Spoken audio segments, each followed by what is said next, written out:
Normandy. For many, this was the end.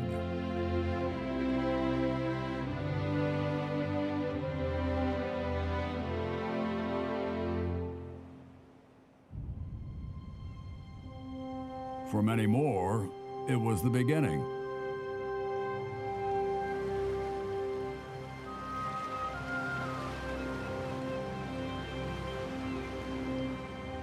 But for all of us, everything changed here in Normandy on these sands.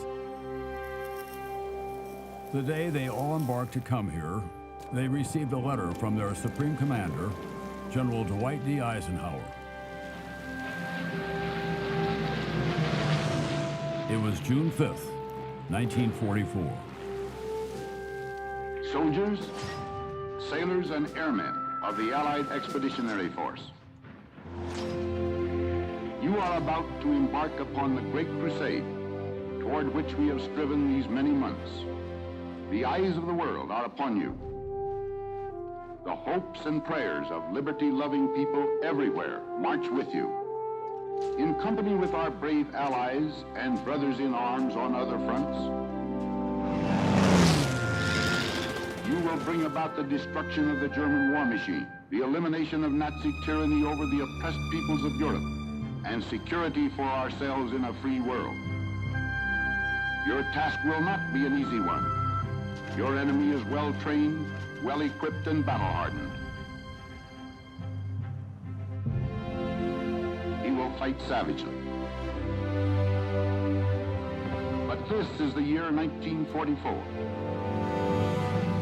Much has happened since the Nazi triumphs of 1940-41. The United Nations have inflicted upon the Germans great defeats in open battle, man to man.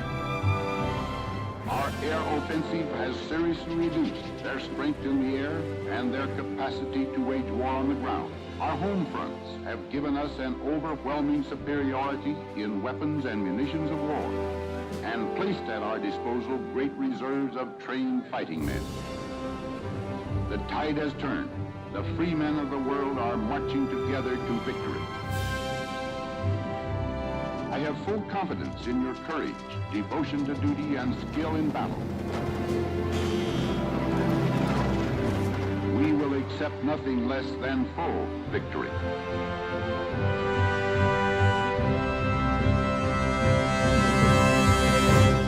Good luck, and let us all beseech the blessing of Almighty God upon this great and noble undertaking.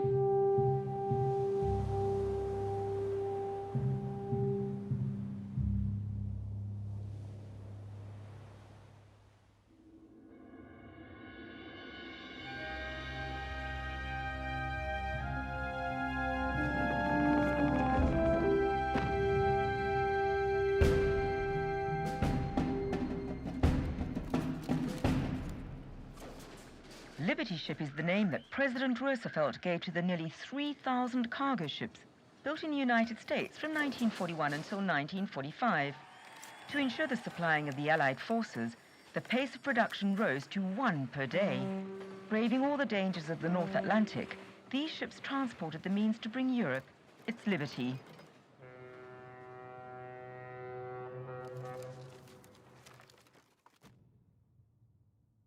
There have always been wars in one place or another on our planet, but during the 20th century, war extended to the entire world twice in the space of 20 years.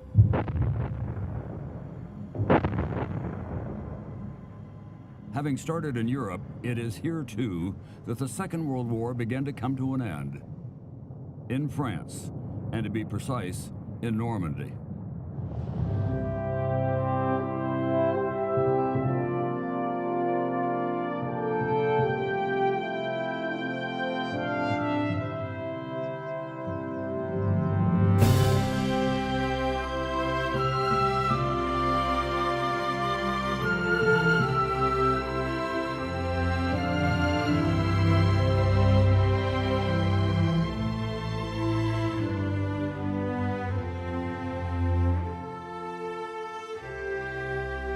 It was here in Normandy that a new balance for the world as we know it today was forged. But during the war, Normandy was not as welcoming as it is today. Because from 1940, France, like most of Europe, was occupied by German troops of the Third Reich, led by Adolf Hitler, with Italy as its ally forming the Axis. Only the United Kingdom remained free after its victory in the Battle of Britain.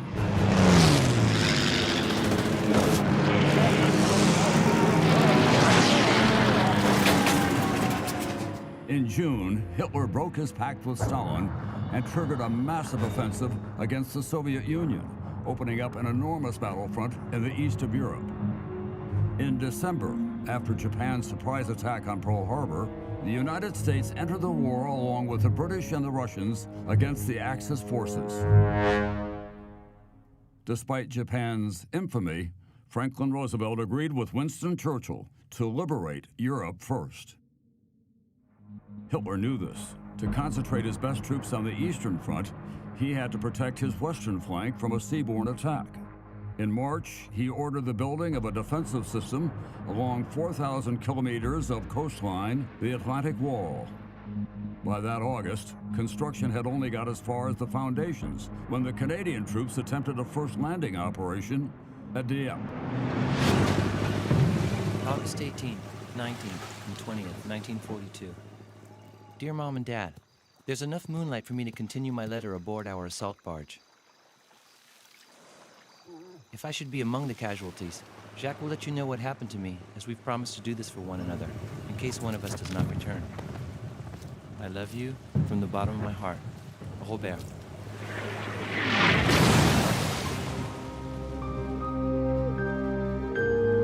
The landing was a disaster.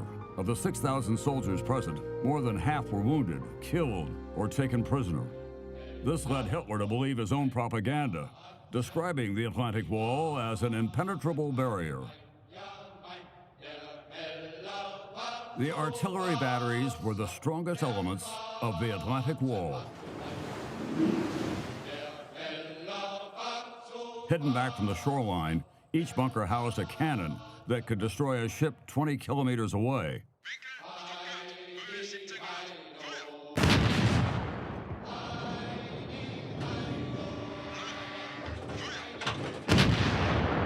The exact position of the ships was given by the command post overlooking the sea.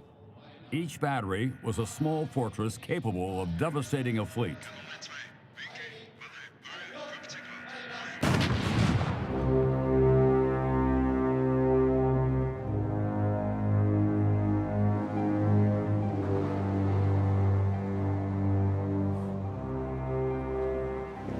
Glauben Sie mir, meine Herren, das wird für die Alliierten, aber auch für die Deutschen der längste Tag werden. After inspecting the Normandy beaches, General Rommel oversaw their reinforcement.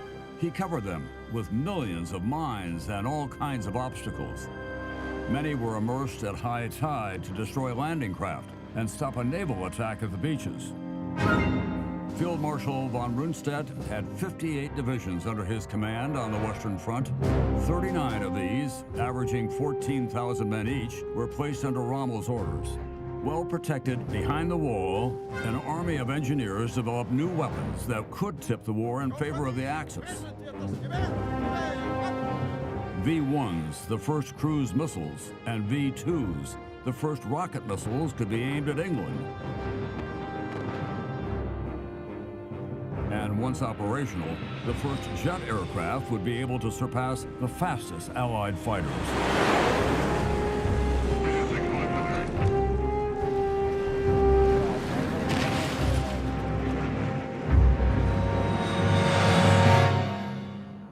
The Russians pushed the Germans back to their borders. The Allies retook North Africa and surged into southern Italy. The opening of a second front in Western Europe would allow them to take the Third Reich in a pincer attack. But first, they needed to breach the Atlantic Wall. That was the aim of Operation Overlord, commanded by an American general, Dwight D. Eisenhower.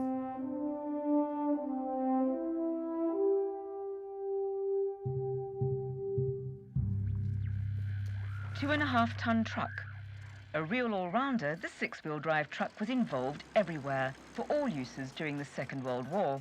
Of the 800,000 trucks made in 4 years, more than 100,000 went to the Soviet Army.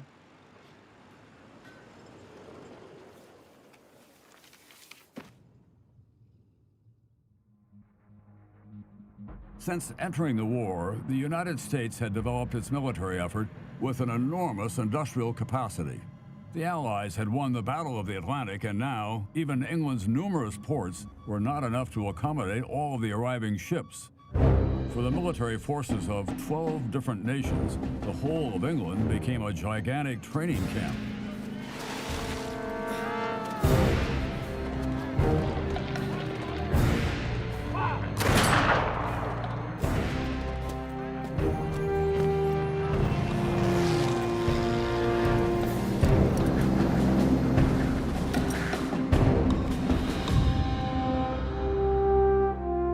While the largest military gathering in history prepared to invade Europe, the Allied commanders kept the date and the place of the landings a secret until the eve of D-Day. The location had to combine different imperatives: be near a large deep-water port and within the operational radius of fighter planes taking off from England. It had to have flat, wide, and deep beaches to enable thousands of men and their equipment to land and quickly move inland. The countryside had to be suitable for the construction of makeshift airfields.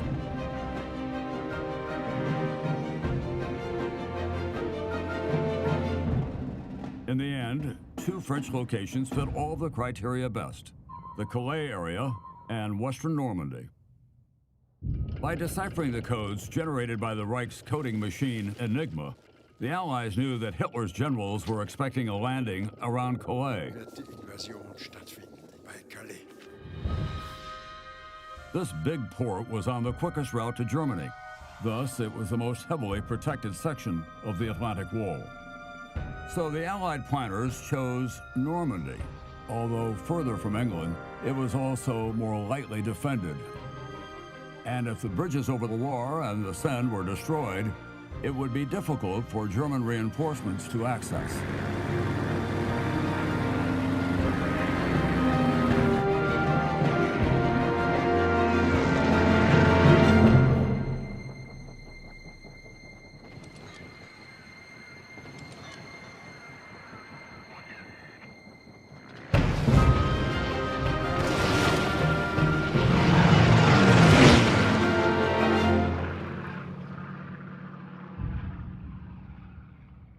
To increase the element of surprise, the Allies launched Operation Fortitude, an elaborate deception plan to encourage the Germans to concentrate their troops away from Normandy. Double agents reported information on the 1st U.S. Army Group amassing just across from Calais, commanded by the legendary General Patton. But these armies were fake. In addition, clouds of metallic strips were dropped to deceive radars spread along the coast and create the illusion of a large-scale attack. At dawn, on D-Day, big clouds of this chaff were dropped around Calais. At the same time, the Allies did everything possible to get intelligence on Normandy. They collected millions of postcards and family photographs of the coastline from before the war.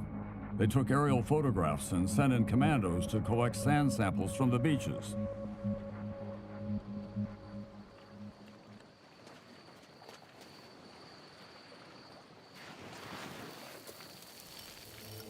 But it was the French resistance that supplied invaluable, detailed information on the German troop and defense positions.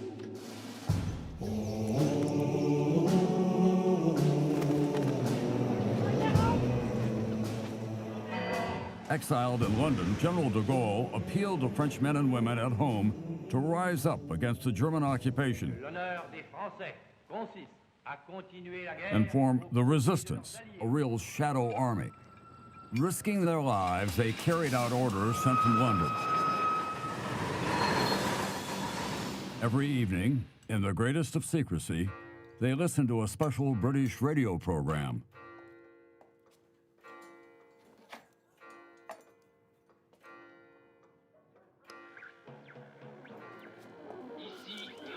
These ordinary French phrases were actually coded messages.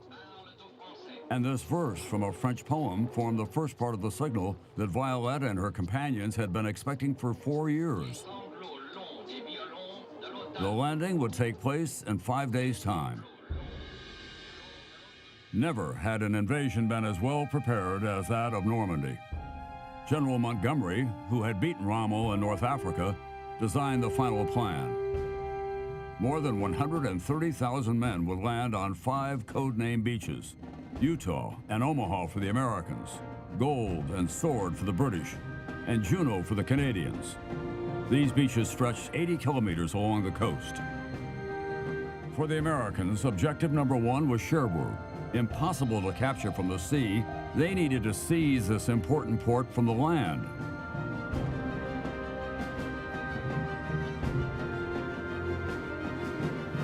For the British and Canadians, objective number 1 was Caen, to ensure an anchor for the Allies on the continent and open the route to Paris. The resistance had to carry out sabotage operations to isolate Normandy and disturb communications between the German command posts. The date of the assault would also be determined by a combination of favorable conditions. Right before the landing on the beaches, paratroopers would need the darkness of night to secure the flanks of the assault zone. But the bombers would need a full moon to find their targets. So that night, the full moon had to rise, but late. The morning of the landings, a high tide would hide the obstacles, but a low tide would extend the distance to cross. So the tide had to have started rising. In June 1944, the right conditions for both tide and moon would only happen to Normandy between the 5th and the 7th. A never-ending wait in the rain began. June 5th, 1944. My darling Barbara. There aren't many men able to sleep tonight. Most of us are sitting around talking, generally doing what men do when they're anxious. A little afraid, not wanting to show it. Okay, we'll go. With these words at dawn on June 5th, after a final weather report promising marginal conditions, Eisenhower launched the largest and most important military operation ever. His letter was read by tens of thousands of men embarking on the European assault, and he went in person to encourage some of them. In France that day, the German Weather Bureau had not forecast a break in the Channel storms. Reassured, Rommel left France for Germany. The next day, June 6th, was his wife's birthday. Alles Gute zum Geburtstag. In southern England, the greatest armada of all time finally set sail, heading for Normandy. More than 6,000 vessels gathered in the middle of the channel. Except for the easily recognizable 4-engine bombers, all Allied aircraft were painted with white and black invasion stripes that could be seen from a great distance and thus avoid friendly fire from the ground.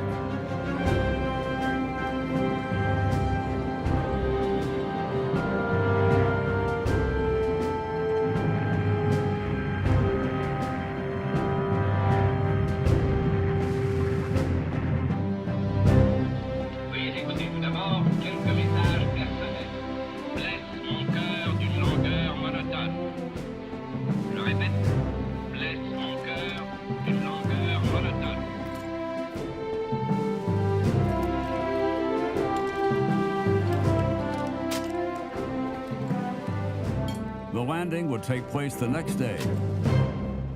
June 6th would become history.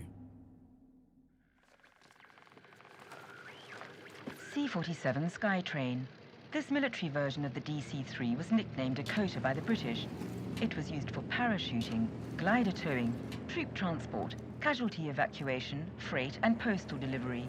With over 10,000 made, it is the most produced transport plane in history.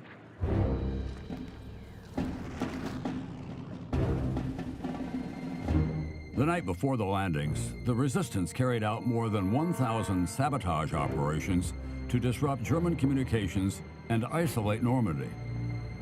Meanwhile, in England, Allied airborne troops were embarking.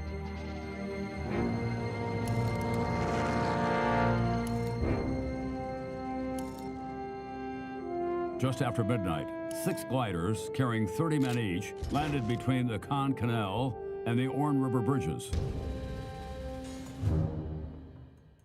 They had been mined, and it was crucial to seize them intact. The forces arriving later from the beaches would use them to quickly reinforce the eastern flank. Taken by surprise, both bridges were captured and demined within a few minutes. An hour later, to the west, the arrival of 2 American airborne divisions was much tougher.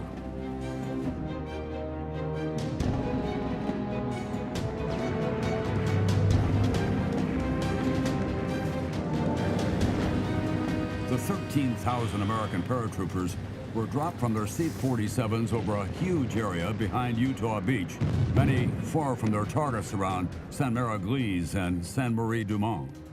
The Germans had flooded much of the area behind the beaches, and dozens of paratroopers drowned on landing.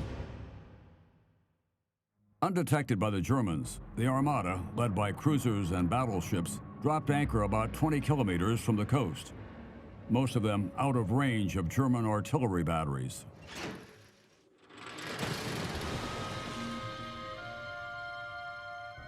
Despite their famous crickets, which were intended to help paratroopers find each other at night, nearly half were missing. But Sainte-Mère-Église was taken, and thus the Americans controlled the Cherbourg Road. The position had to be held until reinforcements could arrive from Utah Beach. Soldiers were transferred from troop ships to landing craft, each with 32 men. The Long-sur-Mer artillery battery was right in the middle of the Allied landing zone. At dawn, on June 6th, the horizon was hidden by fog. Oh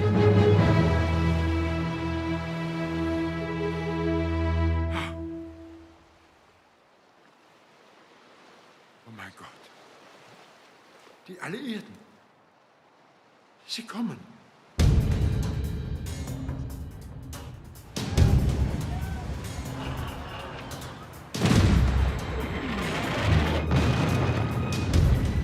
While the landing craft approached the shore, Allied ships blasted the German coastal defenses.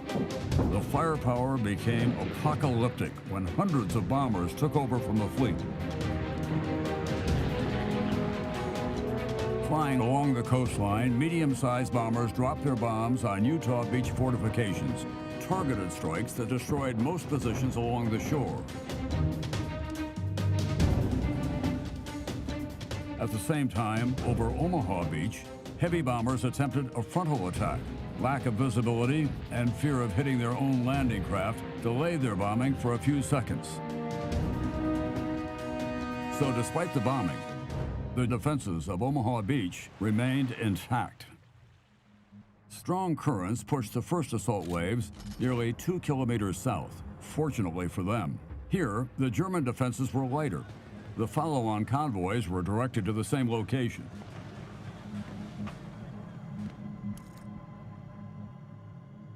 Many of the amphibious tanks leading the attack sank with their crew. Just behind, the first waves of infantry were sent into a 10-kilometer front without any protection.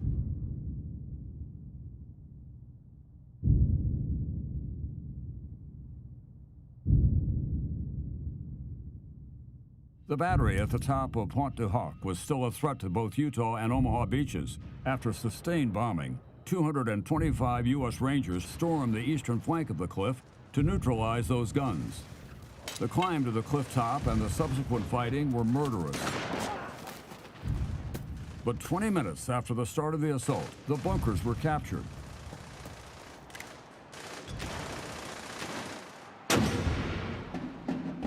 The brave Rangers discovered the feared cannons were not in the bunkers. Hidden a kilometer away, they would be found and destroyed.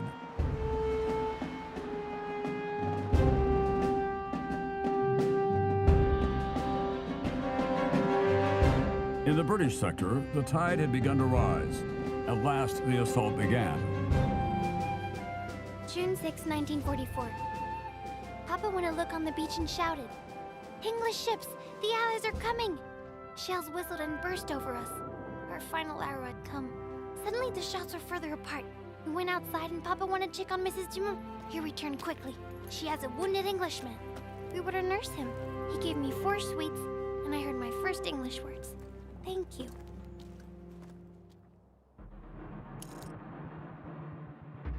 Close to 25,000 British soldiers landed on a 5-kilometer front to the east of the planned site. Their mission was to capture Bayeux, but first to take the high ground overlooking Armonge.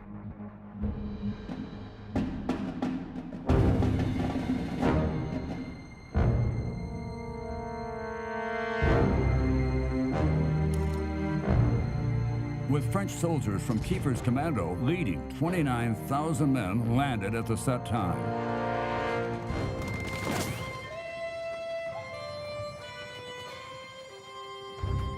After crossing Pegasus Bridge, they were set up on both banks of the Orne River. Then, joining up with the Canadians of Juno Beach, they had to capture Caen before nightfall. In Juno's western sector, 7 amphibious tanks out of 29 sank. But the Canadians, determined to take their revenge for Dieppe, overcame fierce German resistance.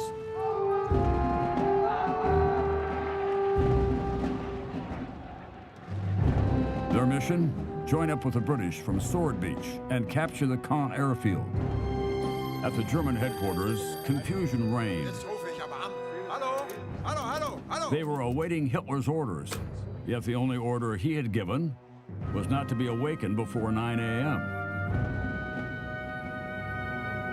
Still trapped between German crossfire and the rising tide, American troops were being decimated.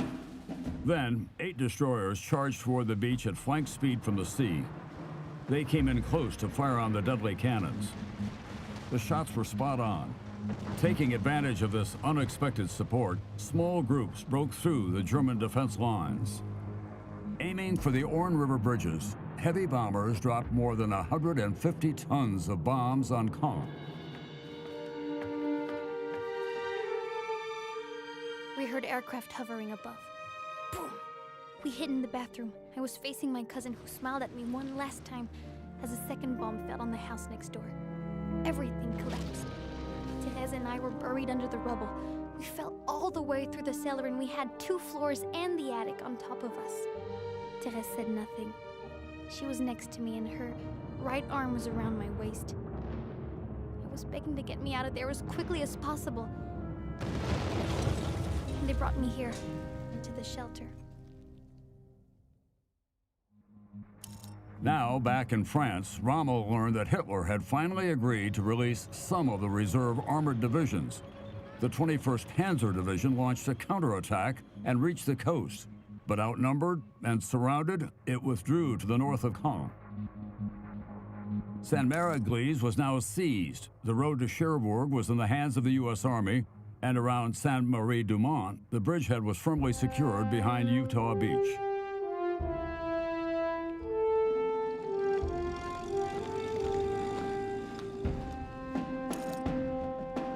Mission accomplished. Armonge was liberated, and the British reached the outskirts of Bayeux, miraculously spared. Of all the Allied troops that landed at dawn, the Canadians pushed deepest into the countryside, but they were stopped north of Caen.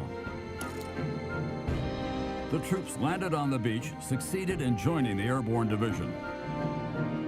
Near Pegasus Bridge, the Café Gondry became the first liberated house in France. The eastern flank was secured, but Caen remained out of reach. As soon as the battles were over on the beaches, reinforcements arrived without waiting for a real port to be seized. At Omaha, the bridgehead was very thin. Soldiers and civilians suffered heavy losses, but the landing was a success. By the evening of June 6th, the Allied forces had opened up a large breach in the Atlantic Wall.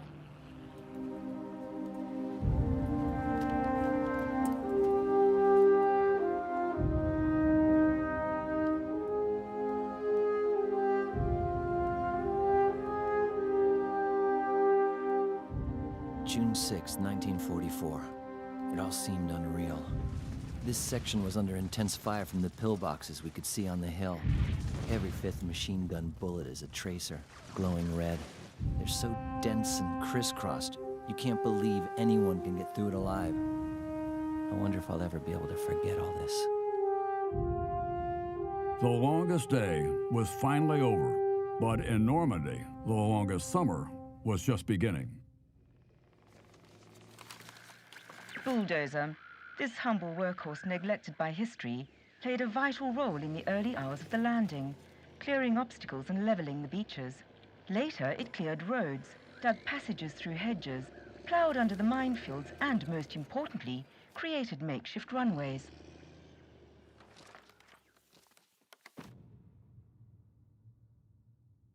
Now, the Allied forces had to fight Hitler's armies on their own ground.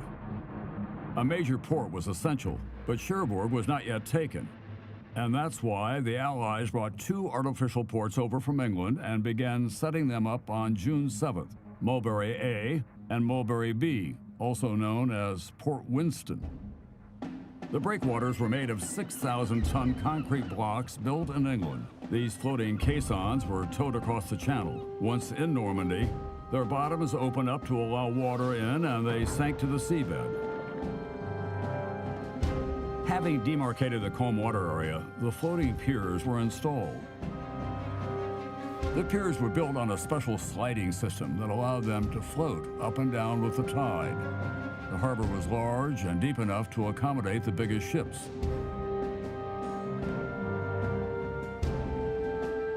Only 10 days after D-Day, each Mulberry was able to disembark thousands of equipped men, hundreds of vehicles, and up to 7,000 tons of supplies a day. Mulberry A was destroyed by a violent storm on June 19th. Desperate to reach their top priority objective, the Americans, led by General Collins, captured Fortress Cherbourg just 20 days after D-Day. The Cherbourg harbor, badly damaged by the Germans, was once again made functional by August, and for months it was the busiest port in the world. Fuel came via pipeline under the channel. The Germans tried to use the railway lines, but Allied aerial supremacy was total.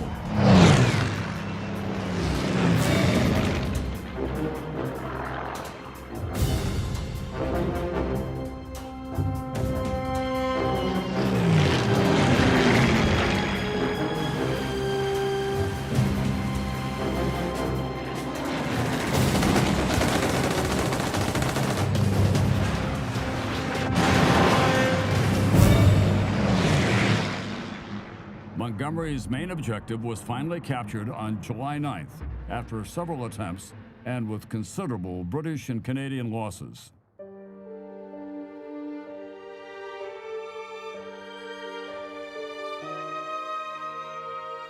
Sunday, 23rd of July. Many French civilians have returned to what remains of their villages. It is very touching to see how they take care of the graves of our soldiers.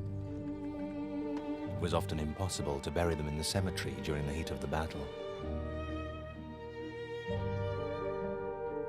And the men are often buried where they fell.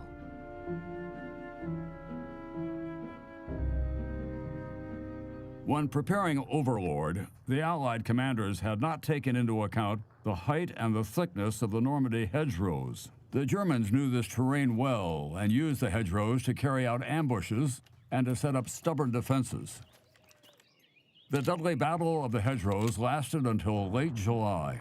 On the 19th, Saint-Lô, or what was left of it, was liberated by the Americans. 95% destroyed, it had become a martyr city. After the American breakthrough on July 25th, Hitler ordered 4 armored divisions into a counterattack west toward Mortain in an attempt to split the American advance. The Tiger was the most powerful German tank and the most feared.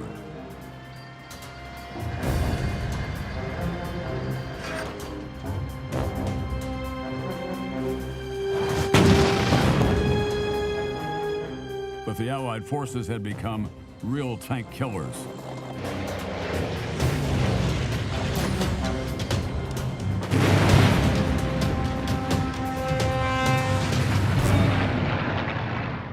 the Germans had to fall back to the east, giving the Allies an opportunity to capture several German divisions in a trap, the Falaise Pocket. Spearheaded by Polish and Canadian divisions, the Allied pincers eventually snapped shut on August 19th.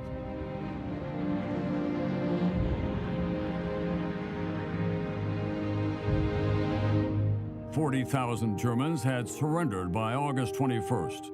100 days after D-Day, the Battle of Normandy was finally over. The road to Paris was now open. The Jeep. Today, we might argue about how the Jeep got its name, but everyone considers this four-wheel drive vehicle a symbol of the liberation of Europe. According to Eisenhower, the bulldozer, the 2.5-ton truck, the C-47 Skytrain, and the Jeep are the keys to victory. The human cost of the Battle of Normandy was enormous. More than 200,000 Allied dead or wounded, and nearly 400,000 dead, wounded, or captured on the German side. The Norman civilian toll was also very heavy, up to 20,000 dead, mostly victims of the bombing of their cities. But the course of the Second World War had definitively shifted in favor of the Allies.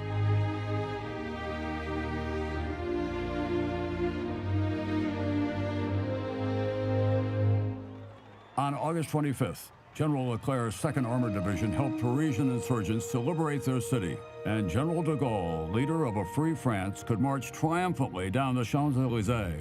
Throughout winter, the Allied forces fought on in severe conditions in Belgium and the Netherlands. It was not until May 1945 that they finally forced the Third Reich into an unconditional surrender. And on September 2nd, 1945, with Japan's surrender, 6 years exactly after its beginning, World War II finally ended. It resulted in over 60 million victims worldwide, military and civilian.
Today, there still are wars, in one place or another, on our planet.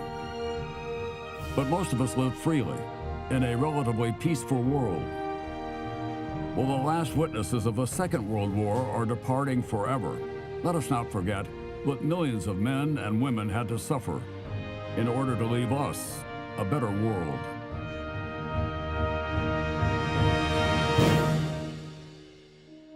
Let us be grateful to those who gave everything, including their lives, for our liberty.